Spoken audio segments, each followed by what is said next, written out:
आप सभी को मेरा नमस्कार दोस्तों। मैं आप सभी का हृदय से आभारी हूँ। आप सभी मेरी वीडियोस को इतना प्रेम दे रहे हैं, मुझे देखकर बहुत ही अच्छा लग रहा है। मैं आप लोगों के इसी प्रेम को देखते हुए और ज़्यादा मेहनत करता रहूँगा और अच्छे से अच्छे दोहे और उनका व्याख्यान आपके सामने रखने की कोशिश करता रहूँगा। तो चलिए मेरे दोस्तों, आज फिर हम अपनी इस यात्रा पर चलते हैं जिससे परमात्मा हमें ज्ञान सद्बुद्धि दे और हमारा जो ये मनुष्य जीवन है इसका कुछ समय उस परमात्मा की याद में लगे। भुवंगम बास न भेद ही चंदन दोष न लाए, सब अंग तो विष सो भरा अमृत कहाँ समाए। दोस्तों, कबीर जी इस दोहे के माध्यम से ये कहना चाहते हैं कि सर्प हमेशा ही चंदन के वृक्ष से लिपटे रहते हैं, परंतु चंदन की सुगंध उनके अंगों में कभी नहीं समाती। तो इसमें चंदन का क्या दोष है, क्योंकि सर्प का सारा शरीर ही विष से भरा हुआ है। ऐसे में उसमें अमृत रूपी सुगंध कैसे प्रवेश कर सकती है। अर्थात जब एक विषय विकारों से भरा हुआ जीव गुरु की शरण में जाता है और गुरु के बताए गए मार्ग पर नहीं चलता, ऐसे ही विषय विकारों में लिपटा रहता है, तो उसका कैसे भला हो सकता है और उसमें उस गुरु का क्या दोष जिसने उसे ज्ञान दिया। तो कबीर जी कहते हैं, ऐसे मनुष्य में गुरु का अमृत रूपी ज्ञान कभी नहीं समा सकता जब तक उसके अंदर काम क्रोध मद मोह लोभ रूपी विष भरा हुआ है और वह उनको त्यागता भी नहीं, अर्थात गुरु के बताए गए ज्ञान को सुनकर उनका अनुसरण ही नहीं करता। तो ऐसे जीव का कभी भला नहीं हो सकता।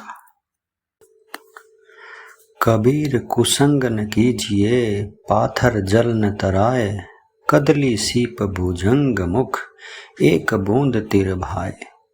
दोस्तों, कबीर जी इस दोहे के माध्यम से हमें ये कहना चाहते हैं कि हमें कुसंग अर्थात बुरे लोगों की संगत में नहीं रहना चाहिए, क्योंकि अगर हम उनके साथ रहेंगे तो हमारा मन और विचार भी उनकी ही तरह विषैले हो जाएंगे और हमारी मनोवृत्ति पूरी तरह से दूषित हो जाएगी। इसलिए हमें हमेशा अच्छे लोगों की संगत में ही रहना चाहिए, जिनके विचारों में शुद्धता हो और वाणी में मिठास हो और उनके अंदर किसी प्रकार का कोई छल कपट ना हो। इसलिए कबीर जी कहते हैं कि हमें बुरे लोगों की संगति से हमेशा ही बचना चाहिए, क्योंकि जल के ऊपर पत्थर कभी नहीं तैरता। अर्थात बुरे लोगों की संगति में रहकर हम उस परमात्मा को कभी नहीं पा सकते और इसी संसार में फंस कर रह जाते हैं। आगे कबीर जी कहते हैं कि कदली सीप भुजंग मुख एक बूंद तिर भाए, अर्थात चंद्रमा के स्वाति नक्षत्र में होने वाली वर्षा को बहुत ही शुभ माना गया है और उसकी एक बूंद 3 अलग अलग भावों को ग्रहण करती है। कैसे? अगर वो बूंद कदली अर्थात केले पर गिरे तो कपूर बन जाती है, और अगर वह बूंद समुद्र की सीप के मुंह में गिरती है तो मोती का रूप धारण कर लेती है, और जब वह बूंद सांप के मुंह में गिर जाती है तो जहर बन जाती है। अर्थात मनुष्य जिस प्रकार की संगति में रहेगा वह वैसा ही हो जाएगा। तो कबीर जी ने कितनी सरलता और अच्छे से इस दोहे के माध्यम से यह समझाया है कि अगर हमें उस परमात्मा को पाना है तो हमें अच्छी संगत में अर्थात साधु संतों के साथ ही रहना चाहिए, उनसे ही हमारा भला हो सकता है।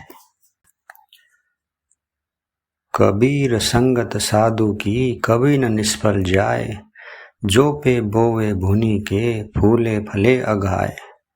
दोस्तों, कबीर जी इस दोहे के माध्यम से हमें ये समझाना चाहते हैं कि साधु की सत्संगति कभी भी निष्फल नहीं जाती। अगर मनुष्य उनकी संगति में रहता है तो कभी न कभी उनकी संगति का अच्छा प्रभाव उस मनुष्य पर अवश्य ही पड़ता है। आगे कबीर जी कहते हैं कि जो पे बोवे भूनि के फूले फले अघाय, अर्थात बीज को भून कर भी बोए तो वो भी खेती खूब फलती फूलती है।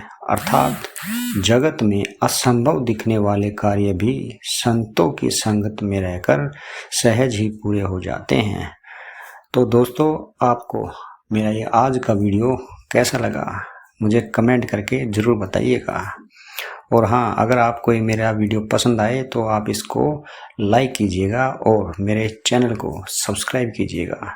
तो फिर दोस्तों, कल फिर मिलते हैं हम इसी समय पर। तब तक के लिए आप अपना ख्याल रखिएगा।